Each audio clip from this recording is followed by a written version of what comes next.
Hi everybody, my name is Heather Perry. I'm the Superintendent of Schools in Gorham. I'm working with the Maine Department of Education to provide some training for guest teachers across Maine schools in various situations that you might need to be aware of and learn about that you might encounter in our schools as guest teachers.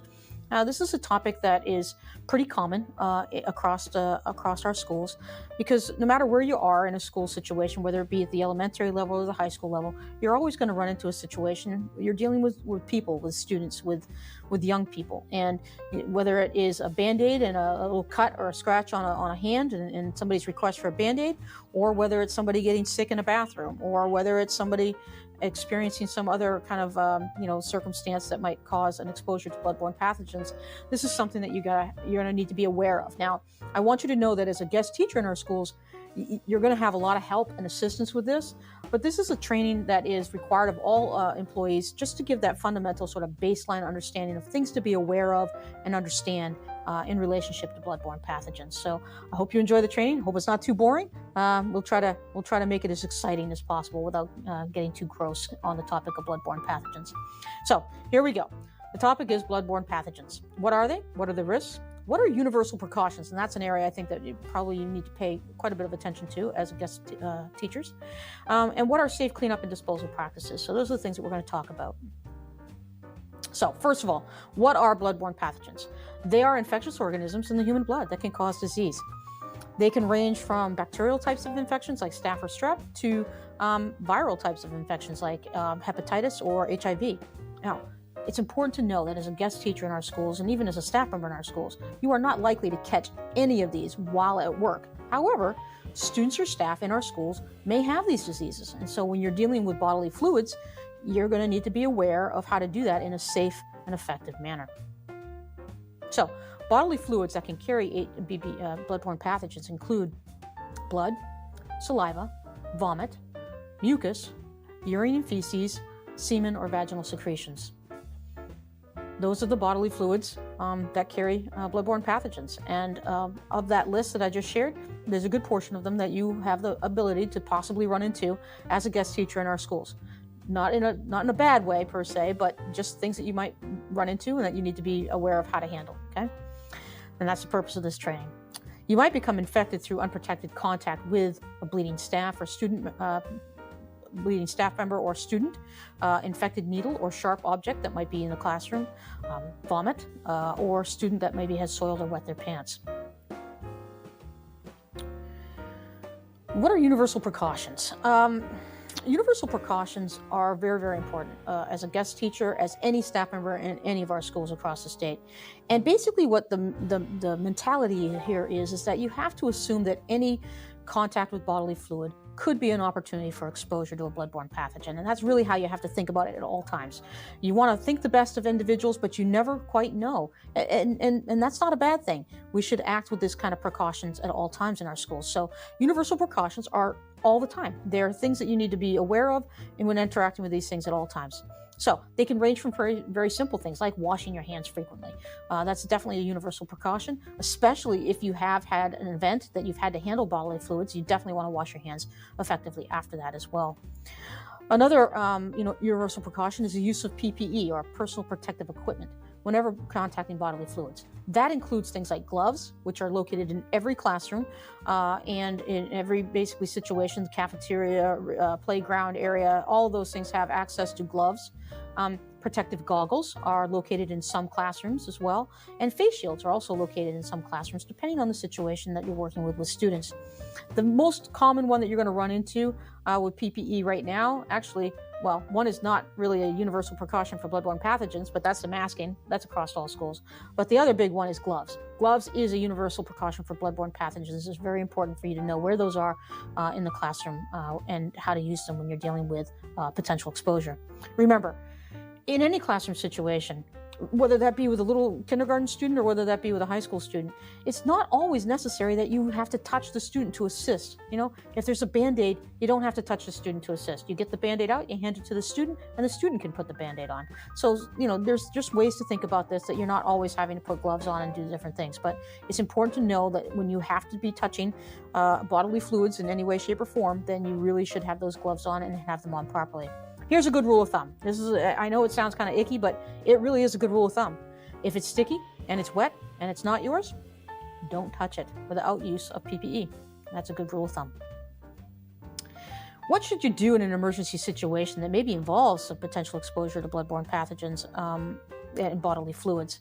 First of all, in any circumstance that involves, somebody being upset because they've been hurt or that they're sick, just remain calm. That's always the best and first protocol to utilize. Nothing good happens if you don't remain calm. So that's the first step. The second piece is keep others away so they don't get exposed to the potential bloodborne pathogen. The next piece is request assistance, especially if you're a guest teacher in a school. Don't feel like you have to know everything, okay? Because you don't. There's a lot that you probably won't know. So don't be bashful. Know that phone number for the office. Know that administrative assistant's name. Give them a call and reach out whenever there's a question. So don't be bashful about that. If you do provide direct assistance when bodily fluids are involved, use the PPE. And it's in the classroom setting. And if you don't know where it is, then go and ask a neighboring classroom teacher where it is, and they can, I'm sure, locate it for you. When done with whatever it is, wash your hands thoroughly and properly dispose of the contaminated materials. We'll talk about what that means here in just a minute. But that's really it. I mean, the first one being remain calm. Just remain calm. And the second one is guest teachers to really be important to know about. Reach out for assistance. Don't be bashful about it. Ask, call, and that assistance will be there very, very quickly. Something to be aware of when it comes to proper cleanup and disposal of a contamination event. First of all, only trained custodial staff using PPE should attempt to clean up following exposure involving bodily fluids, especially like bloody nose, vomit, those things. That's why you reach out for help. The administrative assistant will probably get right on the horn to a custodian and get that taken care of for you very, very quickly. It's not something you probably should be doing as a guest teacher. You're dealing with that as a guest teacher might involve band-aids and boo-boos and, scraped knees possibly. But I think probably as a typical rule of thumb, you shouldn't be dealing much with these large-scale cleanups. Blood should be cleaned up thoroughly, and then if you're going to apply disinfectant. But once again, custodial staff should be the one doing most of that. Disposable materials should be placed in a trash bag and then a biohazard waste receptacle. Never place exposed materials in a regular trash. So that used Band-Aid should not go in the trash can. The gloves that you have to remove after you've done with it, that should not go in a regular trash can. Cloth or something that you might have used to clean up a blood spill with, that does not go into the regular trash can. There are red bio bags in each of the classrooms, and if you don't know where those are, again, reach out for help and we'll find them for you. But that's where that stuff goes. It does not go in the regular trash can, so that's kind of important to know. Also important to know is you should never compress trash with unprotected hands due to potential for sharps. You don't know what's in that trash, and let's just not use your hands to press that down if you get to that situation. Not that you'd run into that a lot, but that's just a good rule of thumb as you deal with these kinds of situations. Any injuries, whether that be to yourself, which I hope doesn't happen very often at all, but any injuries to a staff person or to a student that you've had to help maybe work with, those should be reported on a log. Again, your admin assistant in your school would know exactly where that is and how to do that. So don't worry about knowing exactly what to do. Just know that you probably should be reporting these things as they occur in the circumstances and as guest teachers in the school. Report immediately to the school nurse or admin if there's a circumstance that involves you having to deal with a potential bodily fluids and a potential bloodborne pathogen exposure. Always treat all blood or bodily fluids as if they're infected. That's that universal precaution mentality. Always, always, always treat it as if it could be infected. And then, for details, if you'd like to, you can refer to the school's exposure control plan. Each school does have one about how to deal with bloodborne pathogen exposure and cleanup and sort of mitigation for those things. So that's something to be aware of as well. If you want to see that, you always can ask for it and have access to those materials. Again, things to remember from this training if you forget everything else that I just talked about. Number one, and I know it's kind of gross, but it's really, really good to remember.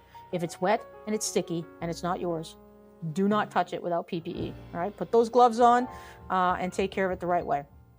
Always treat bodily fluids as if there's a potential for bloodborne pathogen exposure. Always. That's that universal precaution mentality. Realize you don't always have to touch a student to assist. Again, I know that as a mom or a dad, you probably feel like that's what has to happen, but that doesn't always have to happen. There are sometimes simpler ways to help resolve some of those problems. And don't be afraid to sort of ask the student to assist in that. The next one, dispose of all materials in a biohazard waste receptacle. Do not place any exposed materials into a regular trash can. And then the last one, again, whenever unsure, reach out to your nurse or your building administrative assistant or your building administrator for any questions that you might have. As a guest teacher, it is not your responsibility to know all these things. It's your responsibility to know who to call to find out the answer to these questions and have a general understanding of what to expect. And I hope that this brief training has provided for you that general understanding of what to expect if you ever have to deal with a bloodborne pathogen exposure.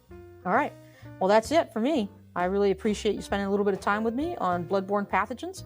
Again, if it's wet and sticky and not yours, hands off unless you have PPE. All right, thank you so much. I hope you enjoy your time as a guest teacher in our schools.